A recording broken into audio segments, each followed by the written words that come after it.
Bom dia. Excelentíssimo senhor presidente do Supremo Tribunal Federal, Ricardo Lewandowski.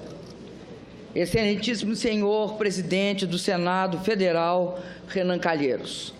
Excelentíssimas senhoras senadoras e excelentíssimos senhores senadores. Cidadãs e cidadãos de meu amado Brasil. No dia 1º de janeiro de 2015, assumi meu segundo mandato à presidência da República Federativa do Brasil. Fui eleita por mais de 54 milhões de votos.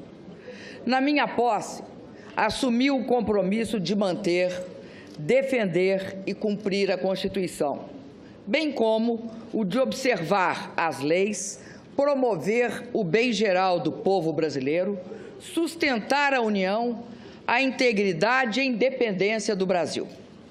Ao exercer a presidência da República, respeitei fielmente o compromisso que assumi perante a nação e aos que me elegeram. E me orgulho disso. Sempre acreditei na democracia e no Estado de Direito. E sempre vi na Constituição de 1988 uma das grandes conquistas do nosso povo. Jamais atentaria contra o que acredito ou praticaria atos contrários aos interesses daqueles que me elegeram. Nesta jornada para me defender do impeachment, me aproximei ainda mais do povo. Tive oportunidade de ouvir seu reconhecimento, de receber seu carinho. Ouvi também críticas duras ao meu governo, a erros que foram cometidos e a medidas e políticas que não foram adotadas.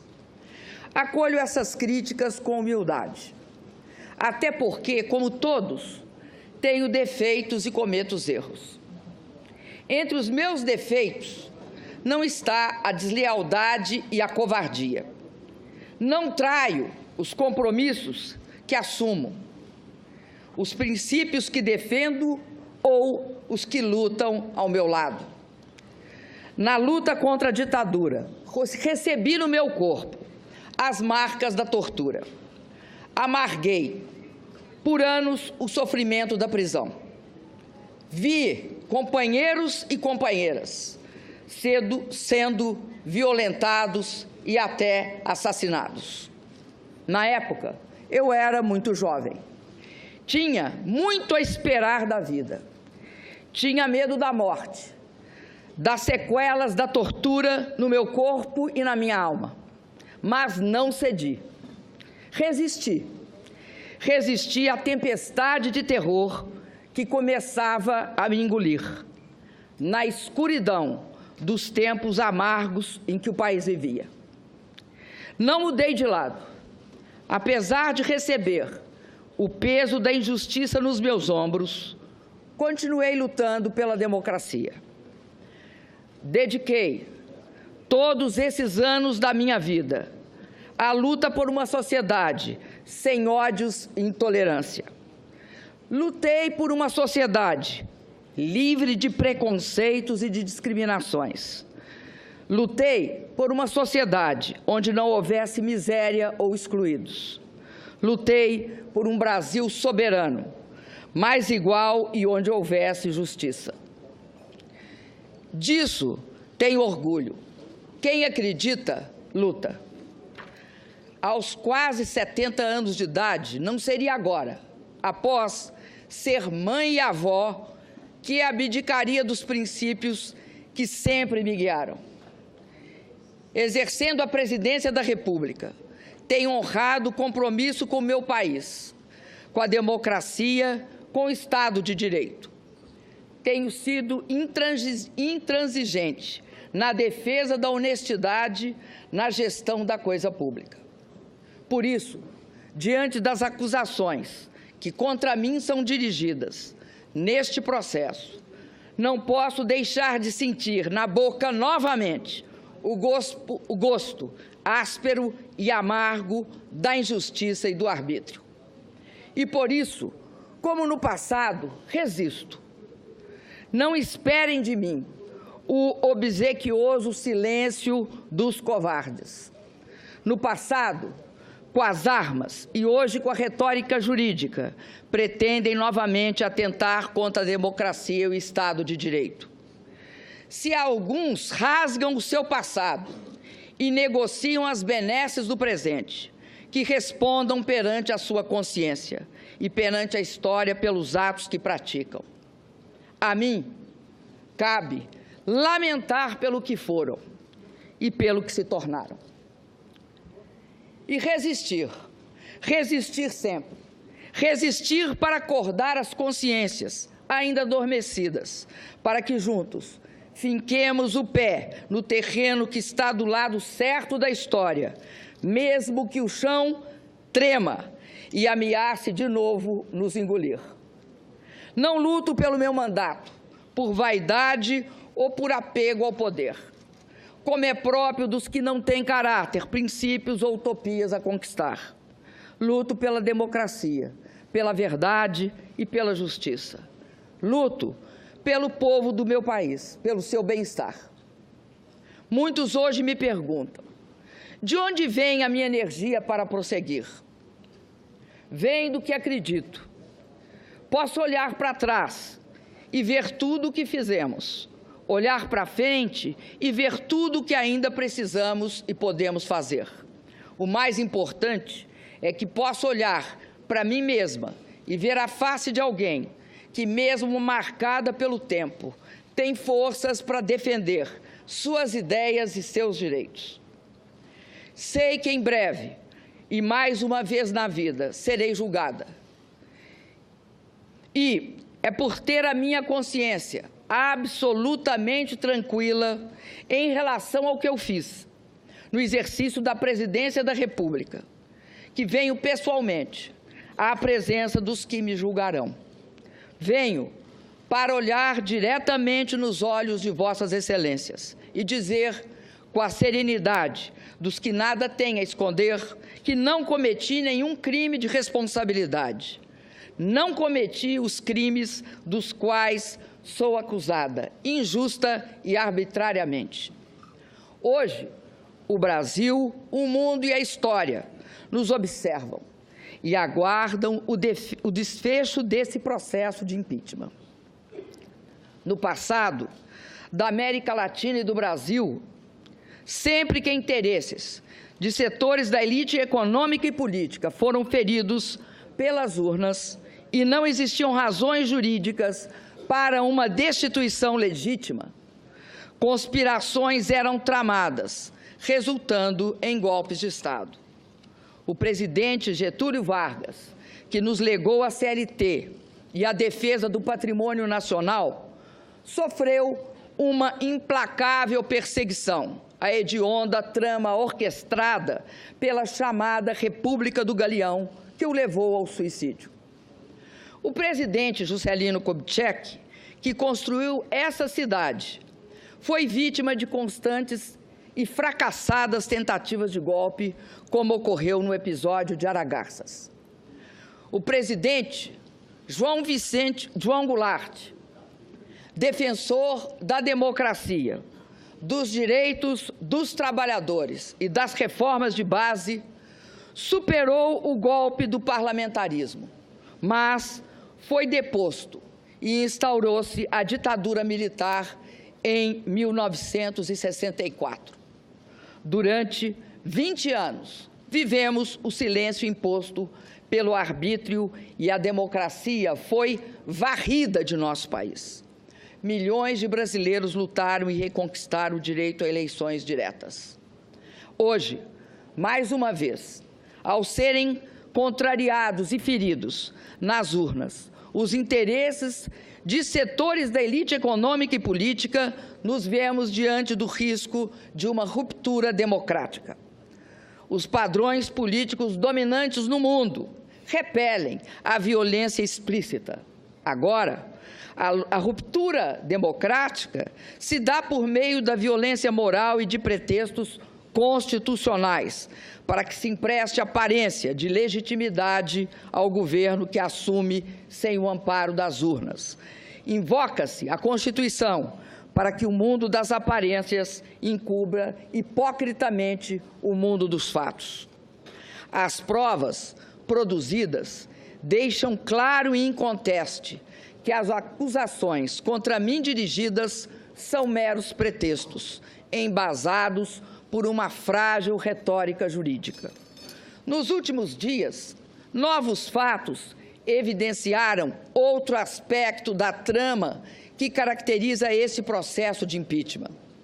O autor da representação, junto ao Tribunal de Contas da União, que motivou as acusações discutidas nesse processo, foi reconhecido como suspeito pelo presidente do Supremo Tribunal Federal. Soube-se ainda, pelo depoimento do auditor responsável pelo parecer técnico, que ele havia ajudado a elaborar a própria representação que auditou. Fica claro a parcialidade, a trama na construção das teses por eles defendidas.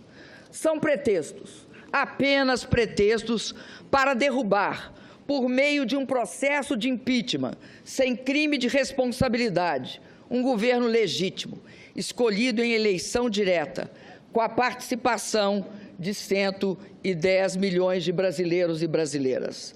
O governo de uma mulher que ousou ganhar 2 eleições presidenciais consecutivas.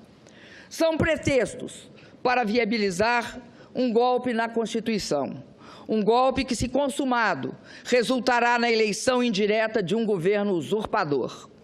A eleição indireta de um governo que, já na sua interinidade, não tem mulheres comandando seus ministérios, quando o povo nas urnas escolheu uma mulher para comandar o país. Um governo que dispensa os negros na sua composição ministerial e já revelou um profundo desprezo pelo programa escolhido e aprovado pelo povo em 2014. Fui eleita presidenta por 54 milhões e meio de votos, para cumprir um programa cuja síntese está gravada nas palavras: nenhum direito a menos. O que está em jogo no processo do impeachment não é apenas o meu mandato. O que está em jogo é o respeito às urnas, à vontade soberana do povo brasileiro e à Constituição.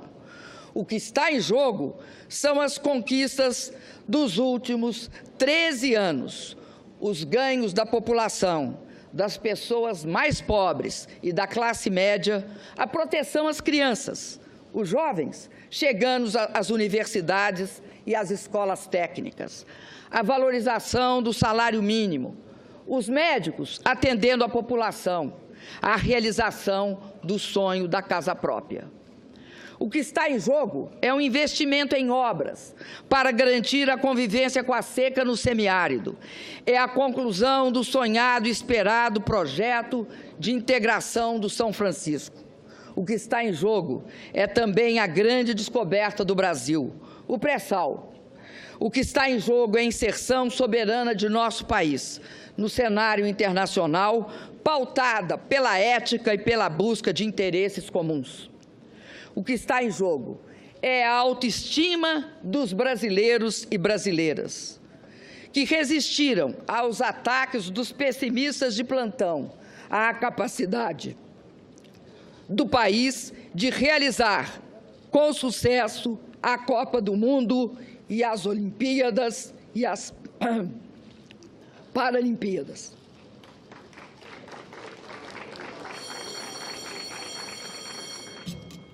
Peço que não se manifestem, por favor. Repito, o que está em jogo é a autoestima dos brasileiros e brasileiras, que resistiram aos ataques dos pessimistas de plantão, a capacidade do país de realizar com sucesso a Copa do Mundo e as Olimpíadas e as Paralimpíadas.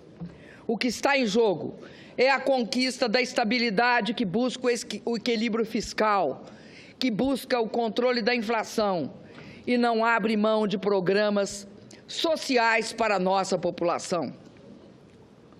O que está em jogo é o futuro do país, a oportunidade e a esperança de avançar sempre mais.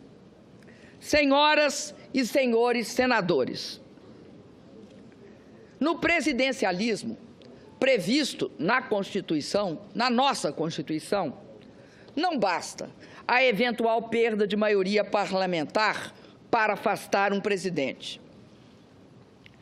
Há que se configurar crime de responsabilidade. E está claro que não houve tal crime. Não é legítimo, como querem os meus acusadores, afastar o chefe de Estado e de governo por não concordarem com o conjunto da obra. Quem afasta o presidente pelo conjunto da obra é o povo, e só o povo nas eleições. E nas eleições, o programa de governo vencedor não foi este agora instalado e desenhado pelo governo interino e defendido pelos meus acusadores. O que pretende o governo interino, se transmudado em efetivo, é um verdadeiro ataque às conquistas dos últimos anos. Desvincular o piso das aposentadorias e pensões do salário mínimo será a destruição do maior instrumento de distribuição de renda do país, que é a Previdência Social. O resultado será mais pobreza, mais mortalidade infantil e a decadência dos pequenos municípios pelo país afora. A revisão dos direitos e garantias sociais previstos na CLT e a proibição do saque do Fundo de Garantia na demissão do trabalhador são ameaças que pairam sobre a população brasileira, caso prospere o impeachment sem crime de responsabilidade. Conquistas importantes para as mulheres, os negros e as populações LGBT estarão comprometidas pela submissão a princípios ultraconservadores. O nosso patrimônio estará em questão, com os recursos e resultados do pré-sal, as riquezas naturais e minerárias, sendo fortemente ameaçadas e, em muitos casos, privatizadas.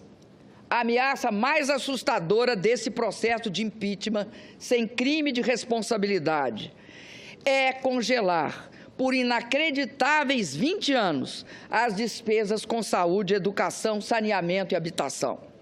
É impedir que, por 20 anos, mais crianças e jovens tenham acesso às escolas, que, por 20 anos, as pessoas possam ter melhor atendimento à saúde, que, por 20 anos, as famílias possam sonhar com a casa própria.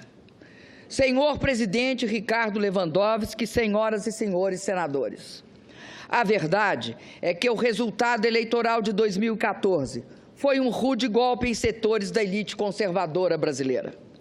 Desde a proclamação dos resultados eleitorais, os partidos que apoiavam o candidato derrotado nas eleições fizeram de tudo para impedir a minha posse e a estabilidade do meu governo. Disseram que as eleições haviam sido fraudadas, pediram auditoria nas urnas, impugnaram minhas contas eleitorais e, após a minha posse, buscaram de forma desmedida quaisquer fatos que pudessem justificar retoricamente um processo de impeachment.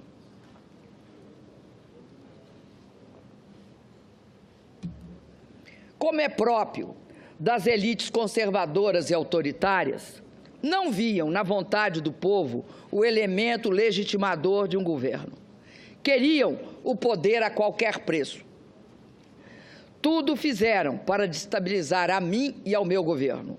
Só é possível compreender a gravidade da crise que assola o Brasil desde 2015, levando-se em consideração a instabilidade política aguda que, desde a minha eleição, tem caracterizado o ambiente em que ocorrem o investimento e a produção de bens e serviços. Não se procurou discutir e aprovar uma melhor proposta para o país. O que se pretendeu permanentemente foi a afirmação do quanto pior, melhor, na busca obsessiva de se desgastar o governo, pouco importando os resultados danosos desta desta questionável ação política para toda a população.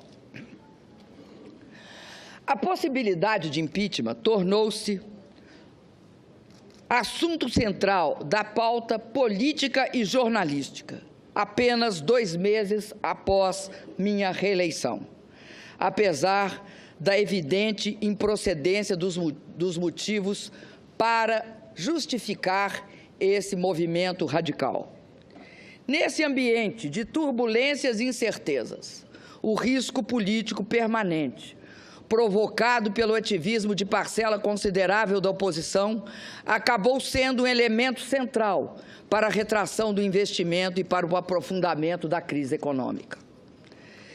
Deve ser também ressaltado que a busca de reequilíbrio fiscal, desde 2015, encontrou forte resistência na Câmara dos Deputados, à época presidida pelo deputado Eduardo Cunha. Os projetos enviados pelo governo foram rejeitados, parcial ou integralmente. Pautas bombas foram apresentadas e algumas aprovadas. As comissões permanentes da Câmara, em 2016, só funcionaram a partir do dia 5 de maio, ou seja, uma semana antes da aceitação do processo de impeachment pela Comissão do Senado Federal. Os senhores e as senhoras senadores sabem que o funcionamento dessas comissões era e é absolutamente indispensável para a aprovação de matérias que interferem no cenário fiscal e possam encaminhar a saída para a crise. Foi criado, assim, o desejado ambiente de instabilidade política, propício à abertura do processo de impeachment sem crime de responsabilidade. Sem essas ações, o Brasil certamente estaria em uma situação melhor, política, econômica e fiscal do que está hoje. Muitos articularam e votaram contra propostas que durante toda a vida defenderam, sem pensar nas consequências que seus gestos trariam para o país e para o povo brasileiro. Queriam aproveitar a crise econômica, porque sabiam que assim que meu governo viesse a superá-la, sua aspiração de acesso ao poder haveria de ficar sepultada por mais um longo período. Mas, a bem da verdade, as forças oposicionistas somente conseguiram levar adiante o seu intento quando outra poderosa força política a eles se agregou. A força política dos que queriam evitar a continuidade da sangria de setores da classe política, motivada pelas investigações sobre a corrupção e o desvio do dinheiro público. É notório que durante o meu governo e o do presidente Lula foram dadas todas as condições para que as investigações fossem realizadas. Propusemos importantes leis que dotaram os órgãos competentes de condições para investigar e punir os culpados. Assegurei a autonomia do Ministério Público.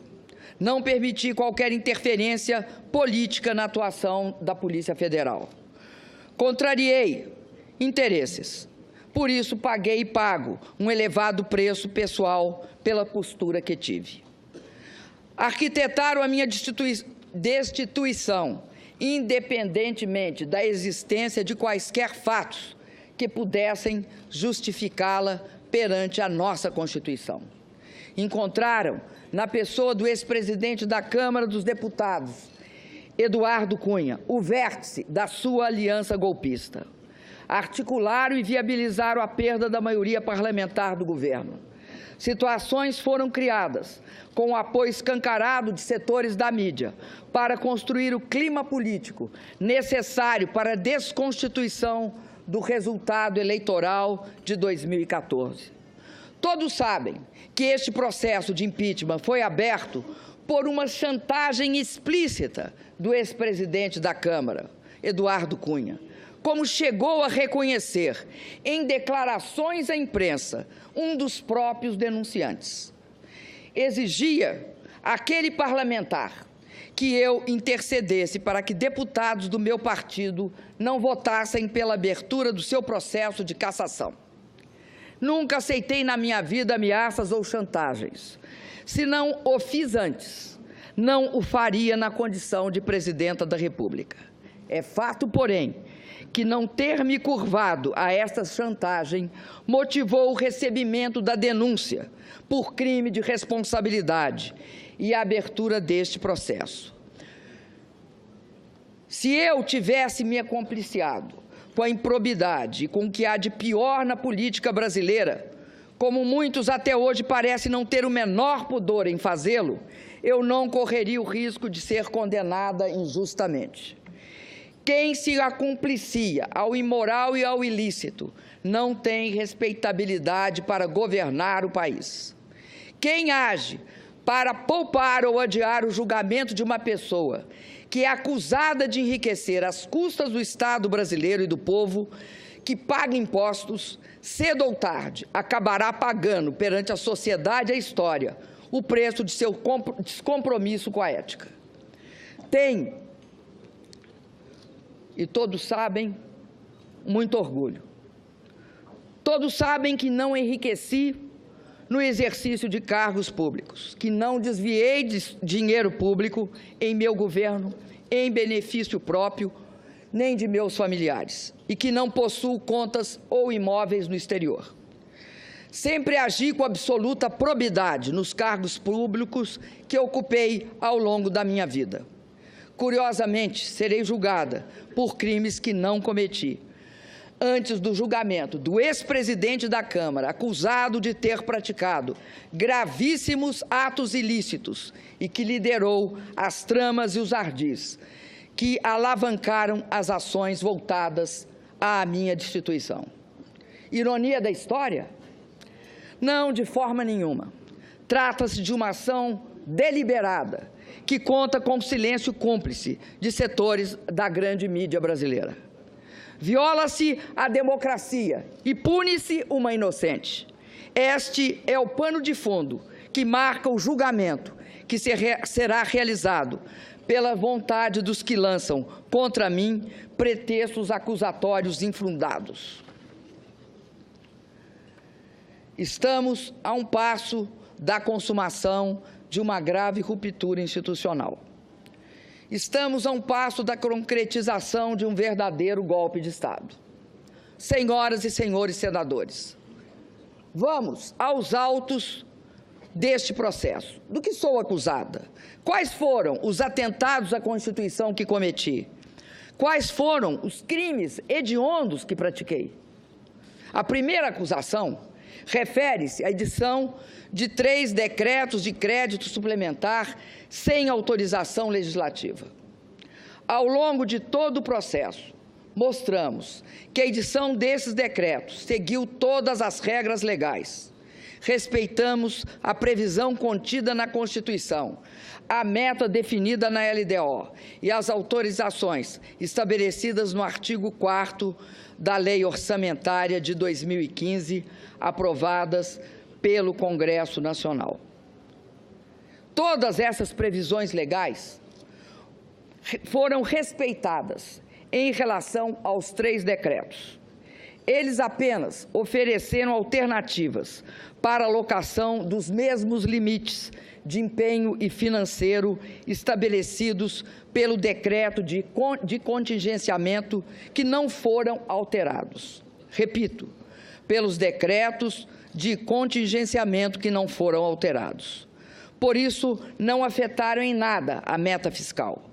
Ademais, em 2014, por iniciativa do próprio Executivo, o Congresso aprovou a inclusão na LDO da obrigatoriedade que qualquer crédito aberto deve ter sua execução subordinada ao decreto de descontingenciamento editado segundo as normas estabelecidas pela Lei Complementar de Responsabilidade Fiscal.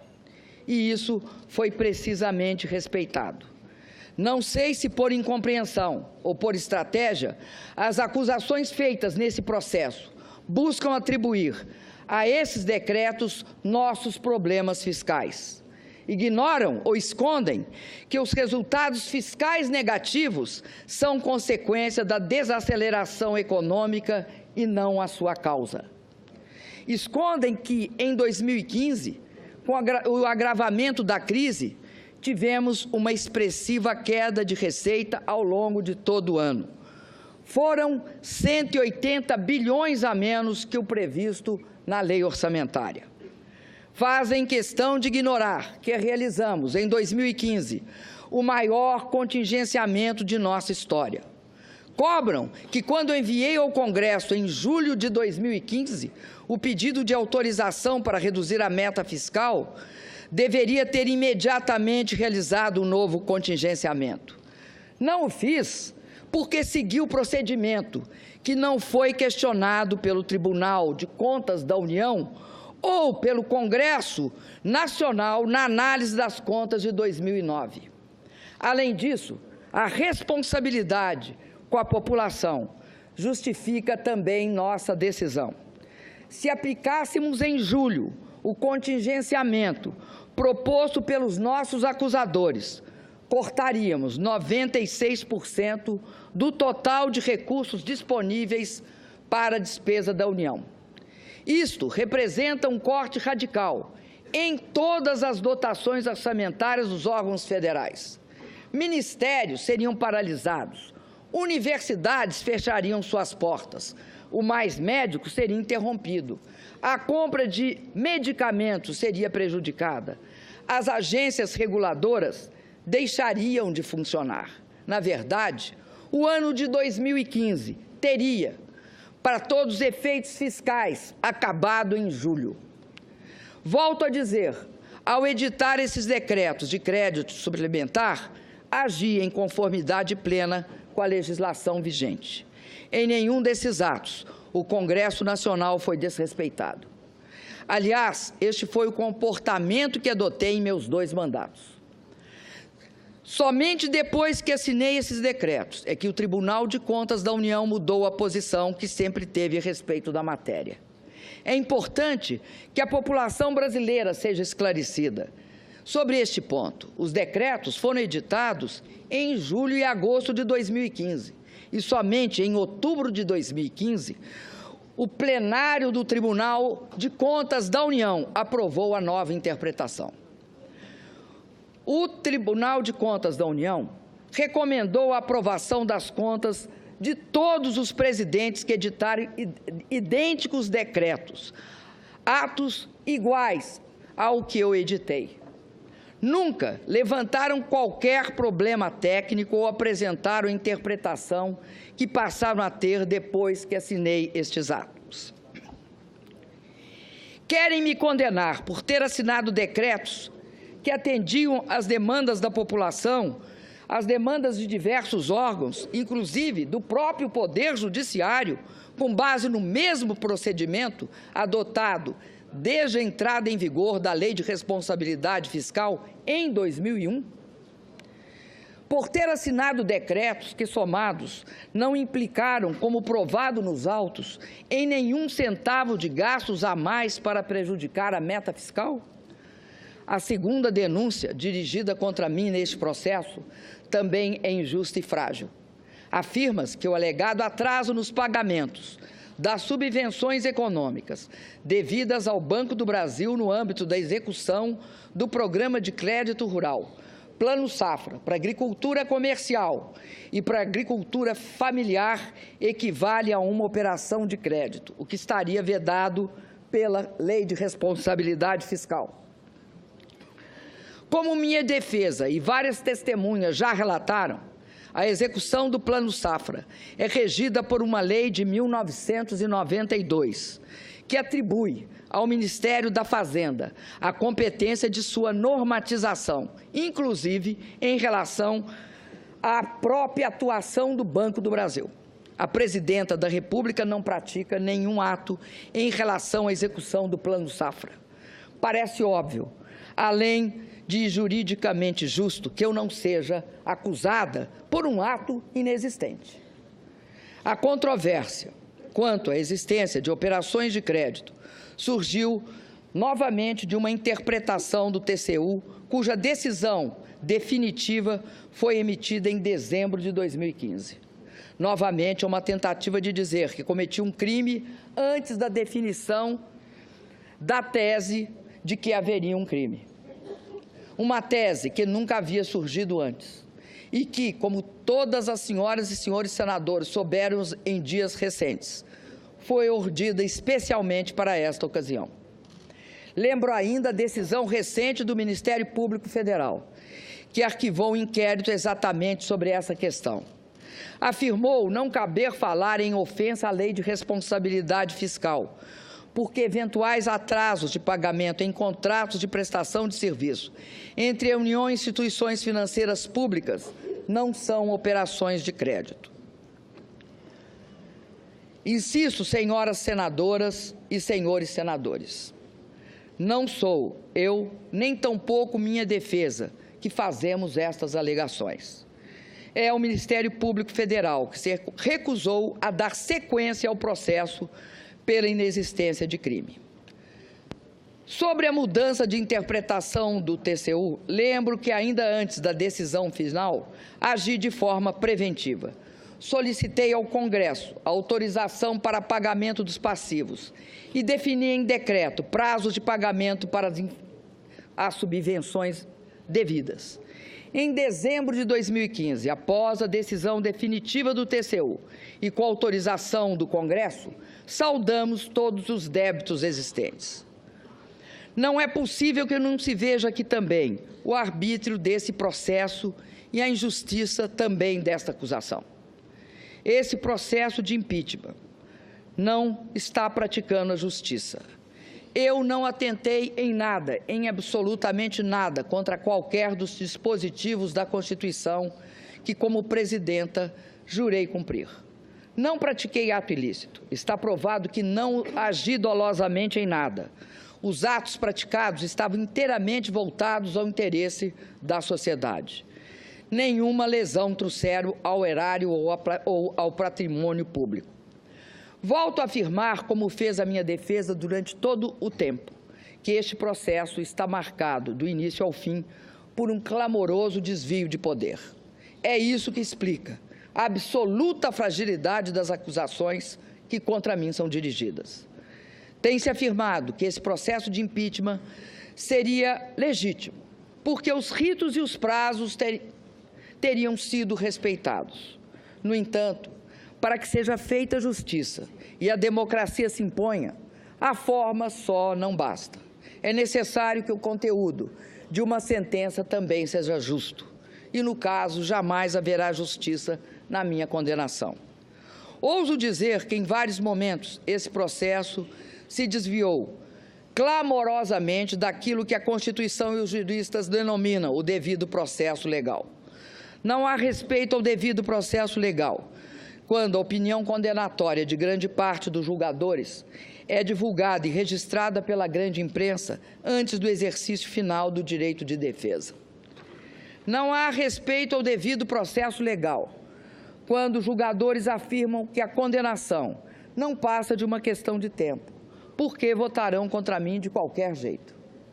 Nesse caso, o direito de defesa será exercido apenas formalmente, mas não será apreciado substantivamente nos seus argumentos e nas suas provas. A forma existirá apenas para dar aparência de legitimidade ao que é ilegítimo por essência. Senhoras e senhores senadores,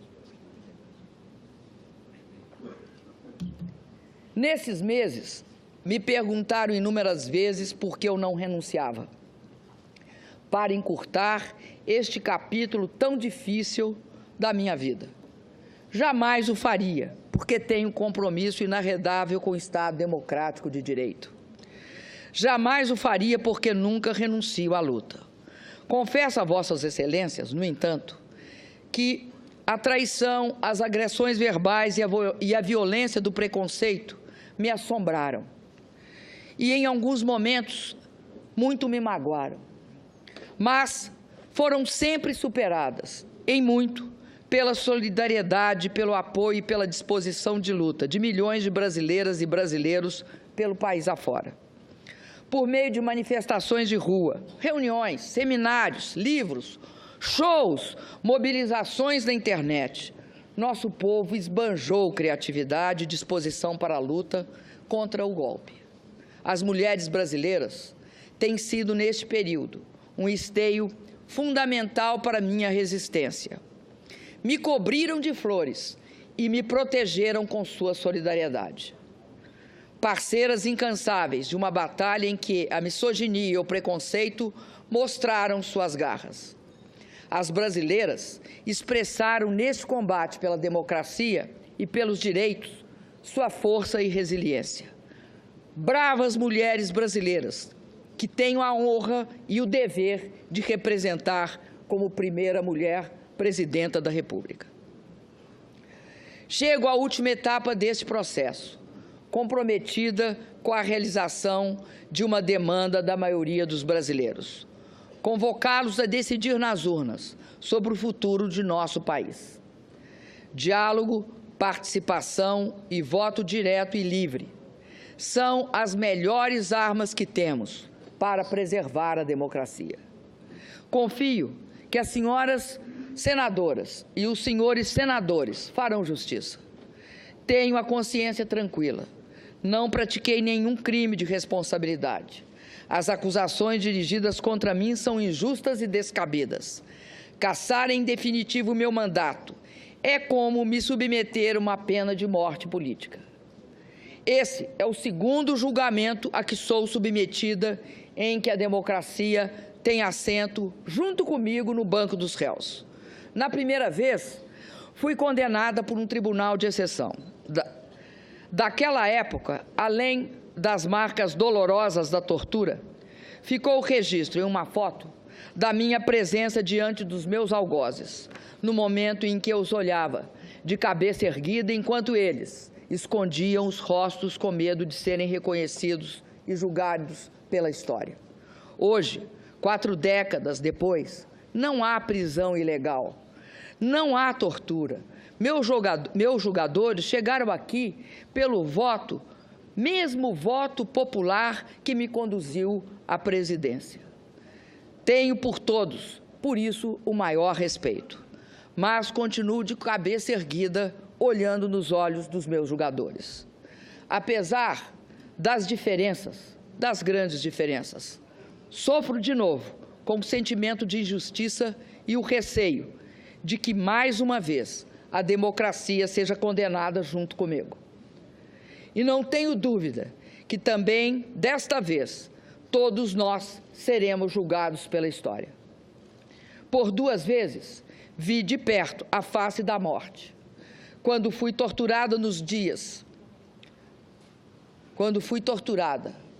por dias seguidos, submetida a sevícias que nos faziam duvidar da humanidade e do próprio sentido da vida. E quando uma doença grave e extremamente dolorosa poderia ter abreviado a minha existência. Hoje, eu só temo a morte da democracia, pela qual muitos de nós, aqui neste plenário, lutamos com o melhor dos nossos esforços. Reitero, respeito os meus julgadores. Não nutro rancor por aqueles que votarão pela minha destituição.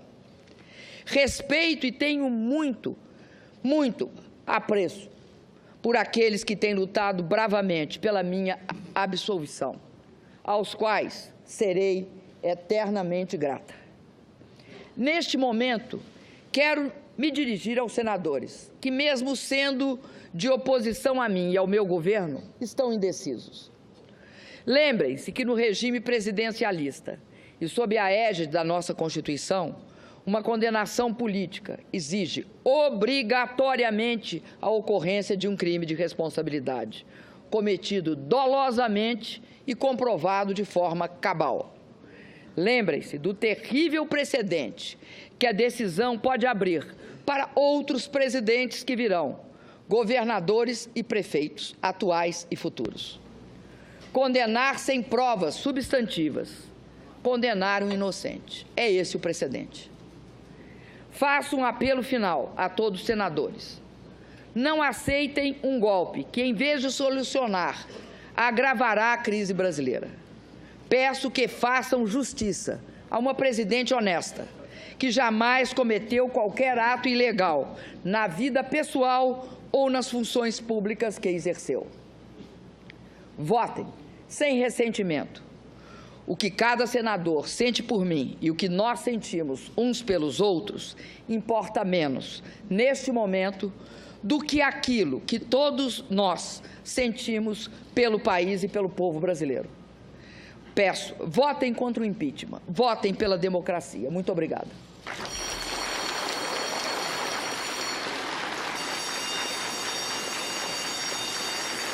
Silêncio, por favor. Silêncio. Silêncio.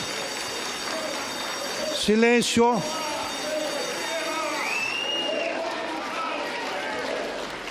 Silêncio. Silêncio. Está suspensa a sessão.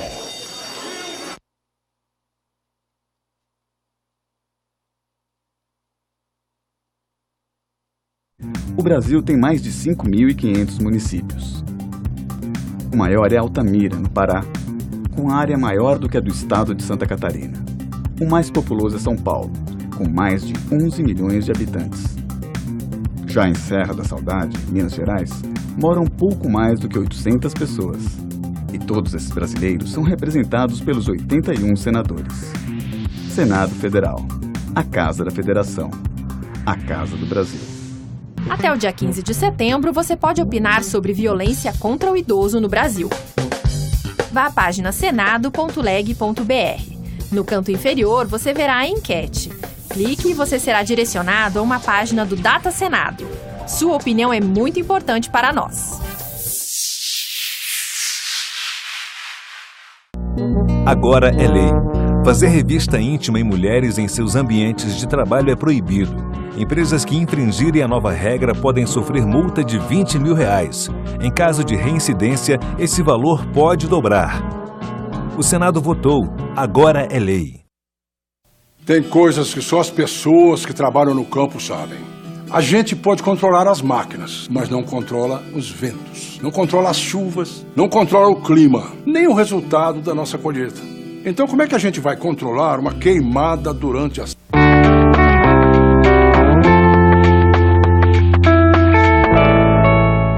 Tendo em vista o procedimento a ser adotado nessa sessão sobre o direito de resposta pelas senadoras e senadores no que tange ao interrogatório da acusada.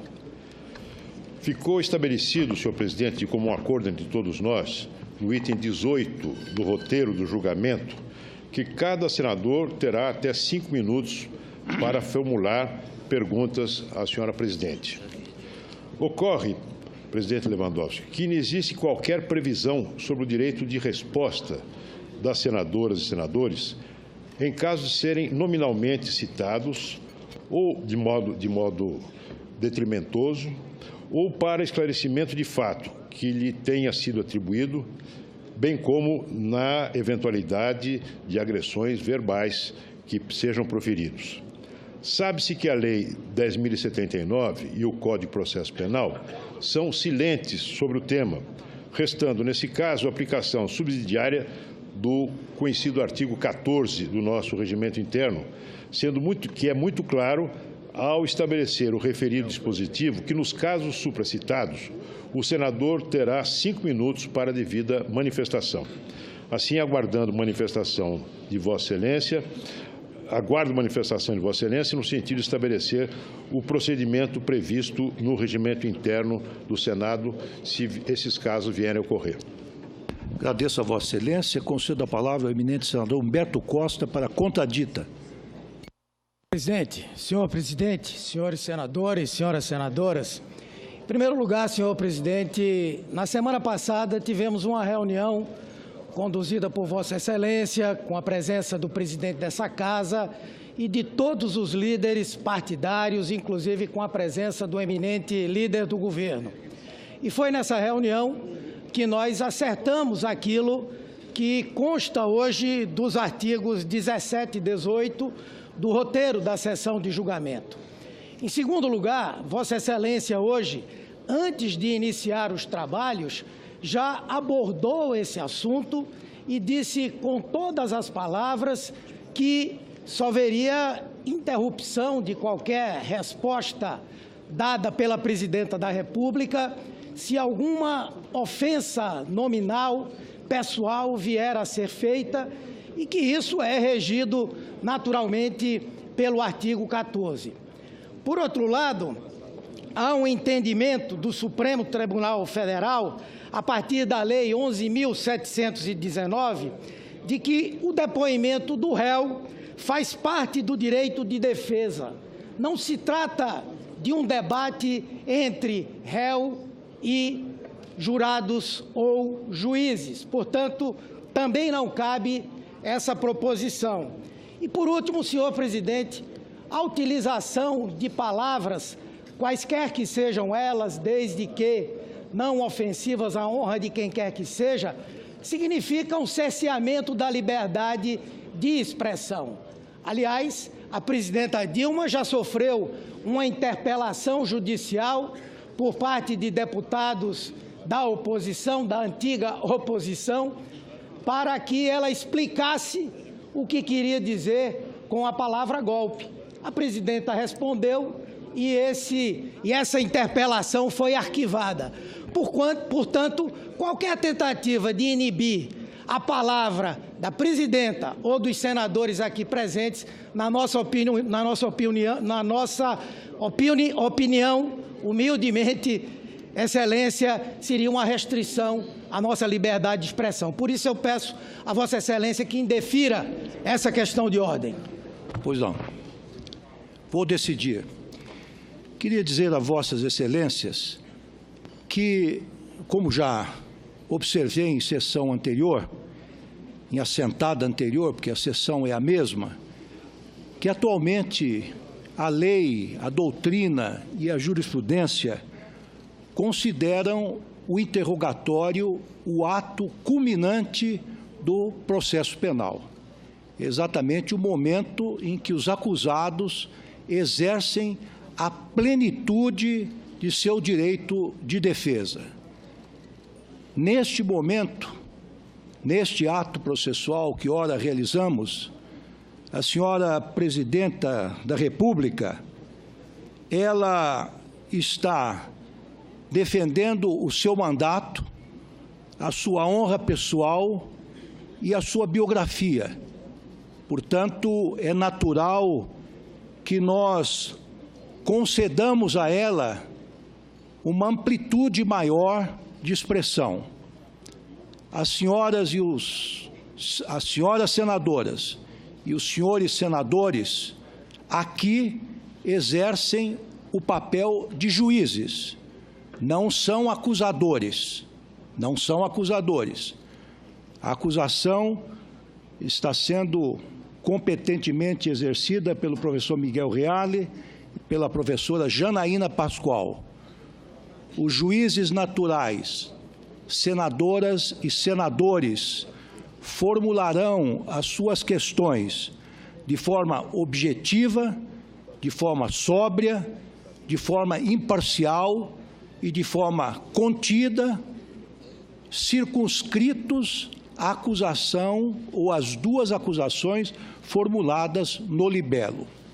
No entanto, como eu acertei naquela reunião que tivemos com as lideranças, caso alguma senadora ou algum senador seja injuriado por qualquer forma, coisa que não acredito, tenho a convicção que isso não acontecerá, este presidente garantirá, após a resposta da senhora presidente, garantirá a palavra para que ele possa, eventualmente, repelir a injúria. Queria dizer também a Vossas Excelências que o artigo 14, inciso 8º do Regimento Interno, neste caso, não se aplica integralmente. Ele deve ficar ou deve ser aplicado com temperamento pelo presidente da República, nesta hipótese, pelo presidente do Supremo Tribunal Federal, nesta hipótese a qual eu me referi, no caso de algum senador ou senadora seja injuriado. Por que ele não se aplica integralmente? Primeiro, porque o regimento interno desta Casa estabelece que o artigo 14, inciso 8º, só pode ser utilizado 2 vezes por sessão, até para evitar que estas manifestações, com base no artigo 14, se repitam indefinidamente. Não obstante isso, a critério desta presidência, e que exercerá esse critério, essa discricionariedade, tenho certeza,